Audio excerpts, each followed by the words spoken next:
voltando aqui, porque a professora fez macaca, né?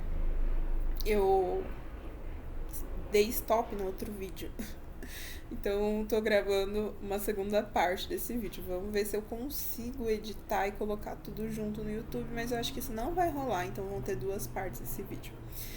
Mas pelo erro da minha estagiária. Então, aqui, algumas características regionais que a gente pode destacar. Peguei aqui 3 regiões. A região dos Açores, que são um arquipélago que tem 9 ilhas. Lá considera-se que a gente vai encontrar as melhores iguarias de Portugal. E aí destaque para a sopa do Espírito Santo, assado misto, massa sovada, feijão assado com mel, queijadinha de Vila Franca do Campo, os nomes, né?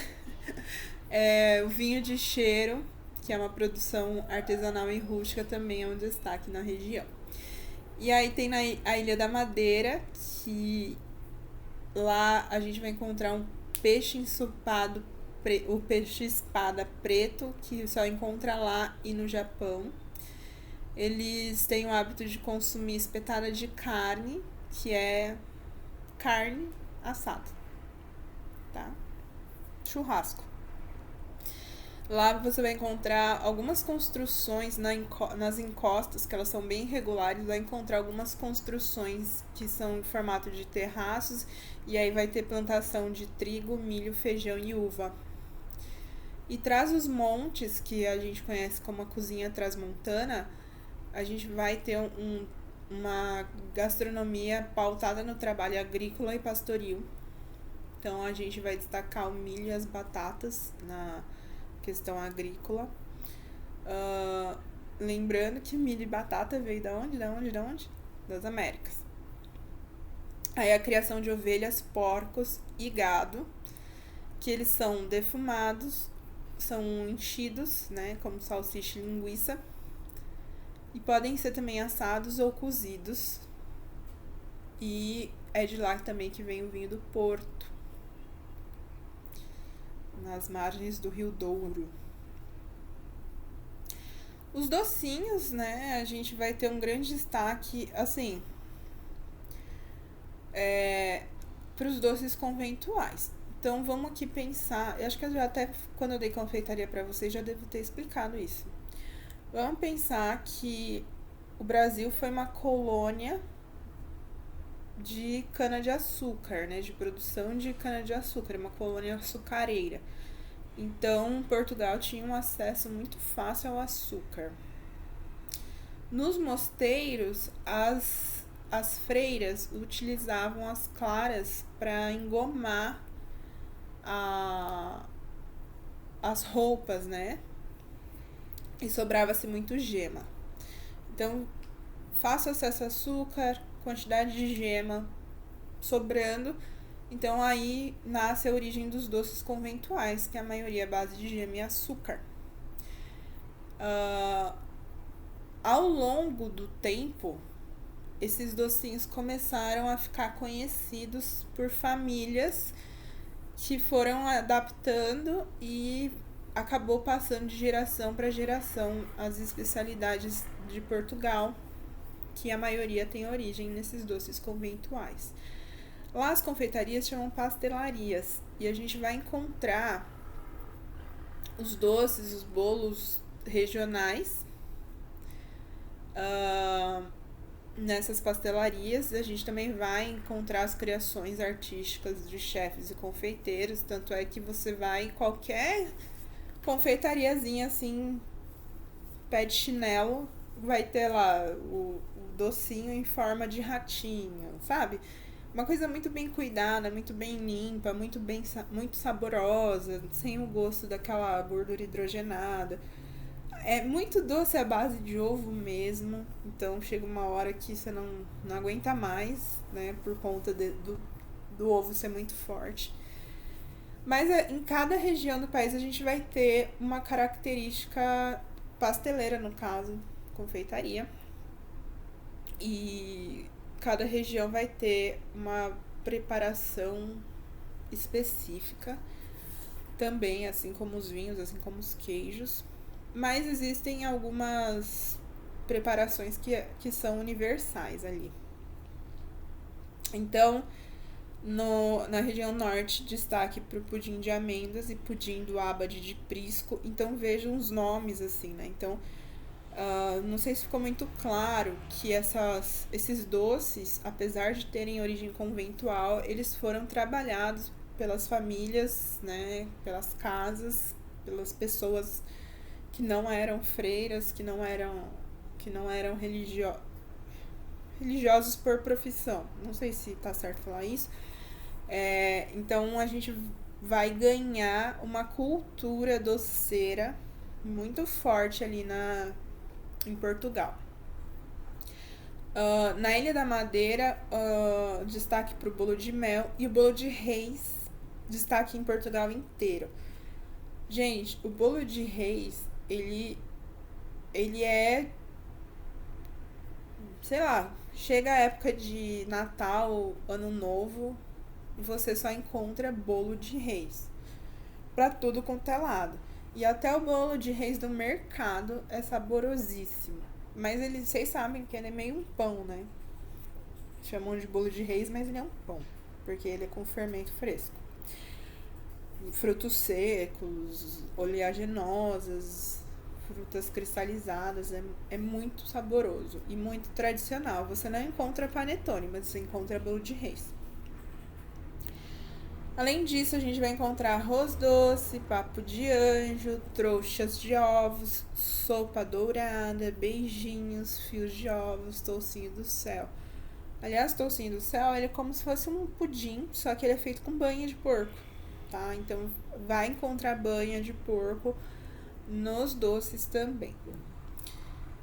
E a gente tem as criações artísticas de chefes confeiteiros na contemporaneidade. E aí chegamos no bacalhau, que, como eu falei, é um capítulo à parte, porque ele é um peixe muito consumido em Portugal e ele é simbólico, característico da região, mas ele não é um peixe português. Na verdade verdadeira, lá durante as navegações, eles descobriram esse peixe e aqui eu coloquei a historinha para vocês que a caminho das Índias, durante as grandes navegações, eles estavam buscando um alimento que fosse substancioso e que pudesse ser conservado nessas travessias que duravam meses. E aí eles tentaram vários peixes da costa portuguesa. E aí em 1497, um pouquinho antes da descoberta do Brasil, eles descobriram bacalhau na Terra Nova, que hoje é o Canadá. E aí eles introduziram no cotidiano deles, e não só nas embarcações, mas em Portugal, como um geral, acabou disseminando essa cultura do bacalhau. E até então o bacalhau ele era só consumido pelo pessoal do Polo Norte, pelos noruegueses, os russos, os canadenses, os moradores do Alasca, então locais frios, que é de onde esse peixe vem, de águas frias. E é isso sobre a origem do bacalhau. Aí depois, se vocês quiserem ler a historinha direitinho, vocês leem. Bacalhau mesmo, é o cod, que é o Gadus morua, que é um peixe que vive nos mares limpos e frios do Atlântico Norte, que é esse da fotinho aqui. Ele é um peixe, né? A gente só vê aquela manta, aquele filé salgado e nunca viu o peixe em si, né? O pessoal fala que nunca viu cabeça de bacalhau, né? Existem várias piadinhas sobre isso. Geralmente, hoje, retira-se em média 50% da umidade com a cura, né? Com a secagem. Os maiores produtores hoje são Noruega, Islândia, Portugal, Espanha, Itália, França e Canadá. E aí a gente vai ter outros tipos de bacalhau, que é o site, o ling, o zarbo e o codigados macrocéfalos. Site, ling e zarbo não são bacalhau. Eles são tipo bacalhau, que são peixes que são tratados pela seca e pela salga, igual a do bacalhau, mas eles não são bacalhau. O codigados macrocéfalos, ele é bacalhau. Então aqui o Gadus morua, que é do Atlântico, que é o original, não aceite imitações. E o Pacífico cod, porque o Gadus macrocéfalos, ele é geneticamente igual ao bacalhau morua, mas acontece que um é do Atlântico e o outro é do Pacífico. Aí os outros são peixes que são tratados como bacalhau. Eles são até, com exceção do zarbo, né? Eles são até muito parecidos anatomicamente com o bacalhau morua e com o macrocéfalos. Mas eles são vendidos tipo bacalhau, porque eles passam pelo tratamento do bacalhau, mas eles não são bacalhau. E aí é importante que a gente conheça um pouco sobre o que é o bacalhau e por que ele é tão nobre assim. E a gente fala para recusar imitações. Então eu vou deixar de fora esses 3 que não são bacalhau. Então vai mudar sabor, vai mudar textura. Enfim, é muito perceptível quando é bacalhau e quando não é. Só pela característica visual você já consegue saber. Então já sabem que se não for o cod ou o Gadus morua, você ou macrocéfalos não é bacalhau, tá? Então, falando de bacalhau, o morua ele é conhecido como o legítimo bacalhau do Porto. O macrocéfalos ele é uma descoberta recente do Pacífico Norte. Ele é parecido com o legítimo depois que você salga e seca ele. Só que ele tem uma carne mais fibrosa e ele não desmancha nas lascas igual o morua, tá? E ele costuma ser 10 a 20% mais barato, porque ele não tem umas características tão fortes assim como o legítimo, tá? Então aqui, assim, eles são iguais geneticamente, né? São pouquíssimas as diferenças e a gente vai aprender como é que a gente identifica essas diferenças. Então, pra gente entender, assim, na prática, como é que a gente faz para comprar um bacalhau, a gente diz que o bacalhau mais nobre é o legítimo Porto Imperial. Legítimo significa que ele é morua. Então, se ele for macrocéfalos ou site, zing, ling, zarbo, ele não é bacalhau, tá? Então, geralmente não. O legítimo, ele é o bacalhau tipo codigados morua, ok?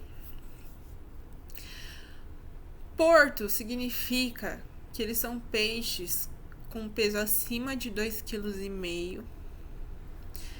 E o que é menor do que 2,5 kg, ele é chamado de codinho. Bonitinho, né? Codinho. Imperial significa que ele tem uma aparência melhor. Ele é bem limpo, bem escovado e bem curado. Enquanto que, se ele não for imperial, ele vai ser universal. Ele vai ter o mesmo sabor, só vai mudar mesmo o visual. Então, significa que o visual dele também é importante ali na escolha. Então, legítimo Porto Imperial. Esse é o mais nobre, ok? Se você tiver um que seja só codinho universal, você não tá levando o melhor bacalhau, mas você pode levar um legítimo codinho universal, tá? Então, essa é a nomenclatura do bacalhau pra gente conseguir comprar ele, porque não adianta a gente ficar falando coisas de biologia, de enfim, coisas aí que os nossos queridos especialistas sabem muito, e não saber como comprar na hora, né? Falar de anatomia de peixe, etc. Vamos falar comercialmente também. Então, algumas diferenças que a gente consegue perceber é que o morua, você vai conseguir tirar a pele com facilidade. Ela descola da carne assim que você puxa. O macrocéfalos não, essa pele ela é mais aderida. Nem sei se existe esse nome, mas enfim. Os rabos e as barbatanas do morua vão ter uma cor uniforme, enquanto o macrocéfalos vai ter uma espécie de bordadinho branco nas extremidades. Então, uma das maneiras de conseguir identificar poderia ser pela pele, pelo rabo e pelas barbatanas. A cura do bacalhau é feita em câmaras, onde você vai secar com ar quente e aí você vai retirar a umidade do peixe. Depois ele é curado e salgado, e quanto mais tempo de processo de salga e quanto melhor a cura, melhor vai ser o sabor do bacalhau. A salga ideal é de 35%, porque na hora que você for reidratar ele, quando você deixa ele de molho para fazer a dessalga dele, ele vai ter cerca de 30% de reidratação. Atualmente a gente encontra uma salga até 50% e aí a reidratação fica muito baixa. Então, como que você identifica se a cura foi boa? Então, lembra que a cura boa pra gente é uma salga ideal de 35%. Então, você vai pegar o peixe pela extremidade e vai levantar da superfície onde ele estiver apoiado. Se ele envergar muito, a cura está acima de 45%. Se o bacalhau ficar quase reto, a cura vai estar boa e o rendimento no dessalgue vai ficar em torno de 20% do peso do bacalhau salgado e seco. Aí eu tenho todo esse ingrediente nobre que foi pescado no Atlântico Norte, que ele foi feito uma boa cura, uma boa salga. Eu já identifiquei que ele é imperial, eu já identifiquei que ele é porto, eu já identifiquei que ele é legítimo. Ótimo, consegui escolher o bacalhau perfeito. Aí o que eu tenho que fazer? Saber trabalhar com esse ingrediente, que é nobre, não só por conta do preço, mas por conta de todo essa cadeia produtiva dele. Ok? Então, como que eu vou tratar o bacalhau? Ele deve ser guardado na geladeira. Nunca você vai colocar ele no freezer ou deixar a temperatura ambiente. Ele pode ficar na geladeira até 3 meses. Depois de dessalgado e congelado, o prazo de validade é 12 meses. Então, ele seco, você não congela. Você só depois de reidratar. E aí ele pode ficar 3 meses seco na geladeira. Aí você, no início do dessalgue, é importante você retirar o excesso de sal em água corrente. Então, você vai pegar, vai colocar o bacalhau num vasilhame, e aí em água corrente por 10 minutos você vai deixar tirar o excesso de sal. E aí, como é que é feito o dessalgue? Ele tem que ser feito dentro da geladeira. Um dessalgue bem feito vai deixar ele tenro, mas consistente. Então, se você dessalgar ele fora da geladeira, ele vai ficar fedendo e ele vai pré-cozinhar ou até mesmo estragar, porque a gente tem uma região muito quente. O tempo de dessalgue é importante, então você vai ver o tamanho das postas ou dos pedaços para entender qual que é o tempo de dessalgue. Então, as pequenas você vai dessalgar durante 30 horas, trocando essa água de 6 em 6 horas dentro da geladeira. Se elas forem médias, elas vão precisar de 36 horas e também de 6 em 6 horas você tem que trocar essa água. E as postas largas, você vai trocar a água de 6 em 6 horas também, mas ele vai ficar 42 horas. Então, não é para botar o bacalhau de molho e esquecer ele até o dia seguinte. Você tem que trocar de 6 em 6 horas, ok? 4 vezes ao dia. Você tem que trocar essa água. O bacalhau que ele tá desfiado ou em lasca, você tem que trocar a água de 3 em 3 horas e tomar cuidado, né? Porque ele vai dessalgar um pouco mais rápido. Então, a gente faz uma prova desse bacalhau durante as 2 últimas trocas de água para entender se ele realmente dessalgou ou se a salga tá maior do que o esperado. E caso isso aconteça, tem o truque. Se ele tiver um pouquinho mais salgado do que você esperava e você vai usar, não tem outro jeito, você vai ferver um pouquinho de leite e deixar de molho nesse leite fervente uns 30 minutinhos, tá?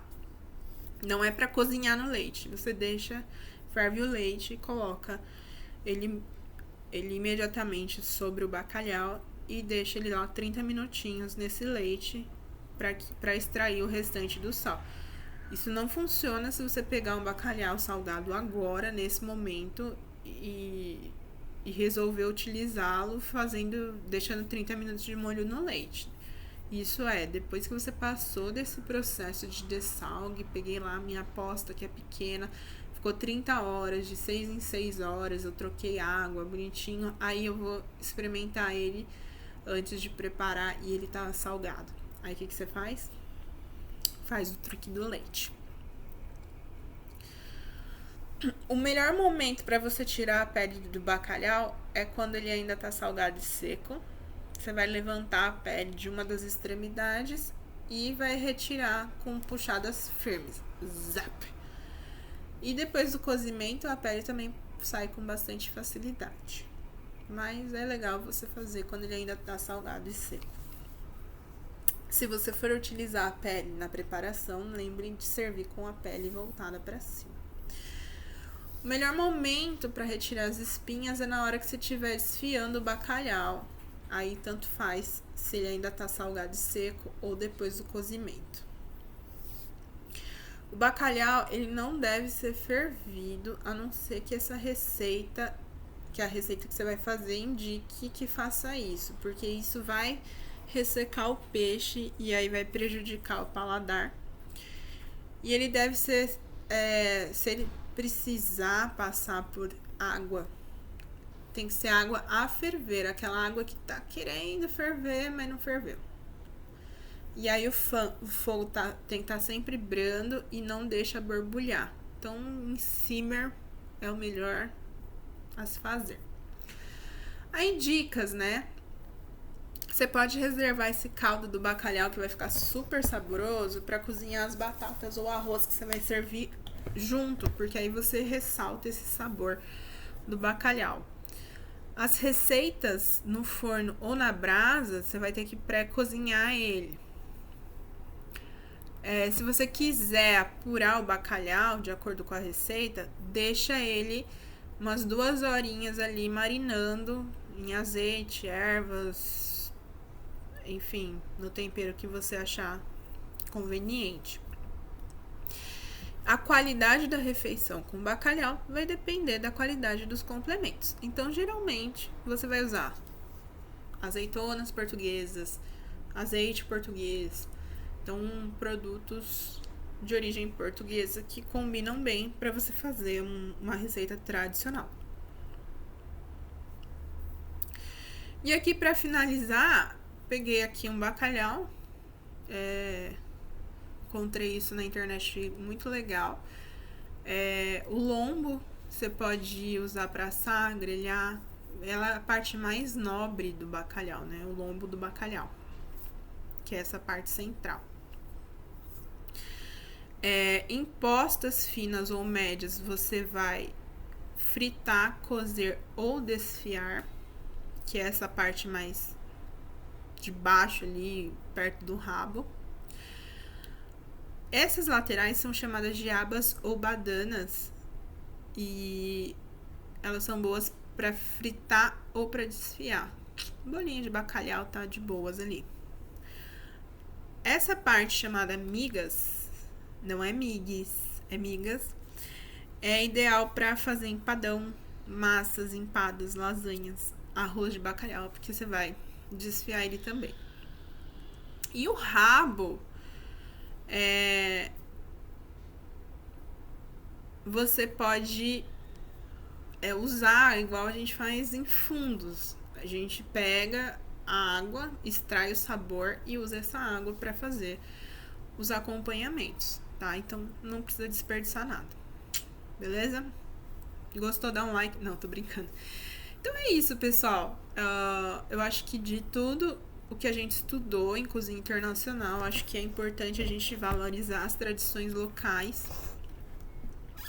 Mas acima de tudo, acho que esse conhecimento vem pra gente, né, de saber a origem desses alimentos, saber como tratar esses alimentos, e aí como que eu posso combinar isso no meu dia a dia. Então, acho que a gente enriqueceu culturalmente aí a nossa bagagem gastronômica, e a gente vai saber olhar melhor para esses ingredientes, né? E obviamente que aqui a gente deu uma pincelada de tudo que a gente tem para oferecer, de tudo que o mundo tem para oferecer. Então me interessei pela cozinha portuguesa. Vai se aprofundar porque tem um monte de coisa da cozinha portuguesa, um monte de coisa que não deu para falar aqui. Curtir a cozinha nórdica, vai se aprofundar, vai estudar. Antes de fazer qualquer coisa, vai estudar. Estuda a cultura, estuda os ingredientes, estuda como é a melhor forma de preparar os ingredientes e não fica só em receita, tá? A gente não estuda receita, a gente estuda, o cozinheiro ele não vai atrás de receita, ele vai atrás do que essa receita representa, de como eu posso melhorar essa receita, como eu posso improvisar essa receita, o que essa receita pode me oferecer em questão de técnica para eu aplicar nas minhas preparações, né? Então acho que fica essa mensagem da cozinha internacional e acho que do curso como um geral. Assim que a quarentena acabar, a gente vai para as nossas aulas práticas e aí a gente vai conversando um pouquinho mais sobre os ingredientes. Recomendo que vocês pesquisem antes de ir para a aula para saber com o que vocês estão lidando. Beleza, gente? É isso. Muito obrigada pela companhia de vocês ao longo desse semestre, que foi muito atípico. E a gente se vê na cozinha. Até mais.